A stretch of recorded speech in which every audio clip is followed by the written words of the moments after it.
রাজ্যে আসন্ন বিধানসভা নির্বাচন অবাধ এবং শান্তিপূর্ণ করতে নির্বাচন কমিশনের নির্দেশে পুলিশি তৎপরতা তুঙ্গে। বসিরহাট থানায় থানা পরিদর্শন করলেন IG Barasat range Amit জাভাল।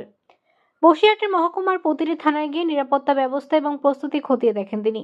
IG Barasat range Amit Jalal আজ সারাদিন বসিরহাট মহকুমার স্বরূপনগর হিঙ্গলগঞ্জ থানায় ভিজিট করার পর রাতে বসিরহাট থানায় এসে বসিরহাট থানার আইসি রক্তিম ব্যানার্জি সহ অন্যান্য আধিকারিকদের সঙ্গে কথা বলেন এবং ভোটারদের নিরাপত্তা নিশ্চিত করতে প্রয়োজনীয় নির্দেশ নেন।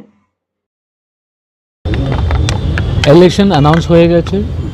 প্রত্যেক থানা ভিজিট করে আমরা পুলিশের প্রিপেয়ারনেস কী আছে এটা আমরা দেখছি। এছাড়া ওদেরকে কিছু পরামর্শ দিচ্ছি। 2 বছর আগে লোকসভা ইলেকশন হয়েছে, তার আগে পঞ্চায়েত হয়েছে। প্রত্যেক ইলেকশন পিসফুল হয়েছে, এবারও কিন্তু পিসফুল ইলেকশন হবে।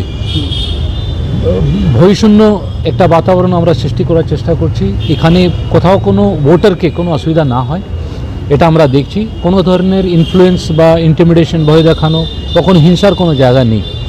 তো আমাদের প্রিপারেশন কী আছে, সিএপিএফ এসে সব জায়গাতে টহল দিচ্ছে। এসপি সাহেব এবং এখানকার স্থানীয় যে অফিসার আছে ওদেরকে নিয়ে আমরা ভিজিট করছি।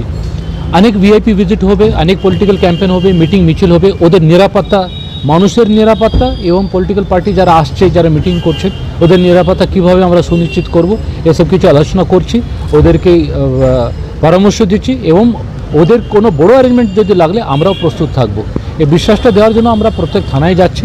এখানে যে প্রিপেয়ারনেস দেখছি, আমরা কনফিডেন্ট আছি এবার ইলেকশন পিসফুল হবে। বসিরহাট সব জায়গাতে আমাদের যদি কোথাও উদ্ধার হচ্ছে বা কোনো অ্যাকশন নিচ্ছে, এর মানে কি পুলিশ সক্রিয় আছে। আমাদের মেন আমরা একটা বার্তা দিতে চাইছি কি এখানে সব কিছু পিসফুল হবে। কোথাও যদি বোমা যদি থাকলে সিজ করব, কোনো দুষ্কৃতি যদি থাকে ওর বিরুদ্ধে অ্যাকশন হবে। মেন হচ্ছে মানুষকে কিন্তু একটা বিশ্বাস দেওয়া কি এখানে ভোট শান্তিপূর্ণভাবে হবে, আর আমরা পুলিশ সবসময় এবং প্রশাসন প্রস্তুত আছি। নেই, আমরা প্রতিবারই কিন্তু পুলিশ সবসময় ভালো কাজ করে ইলেকশন পিসফুল করে। এবার আমার কনফিডেন্স আছে এবার কিন্তু খুব পিসফুল ইলেকশন হবে। Thank you. आप देख रहे हैं न्यूज़ UNI।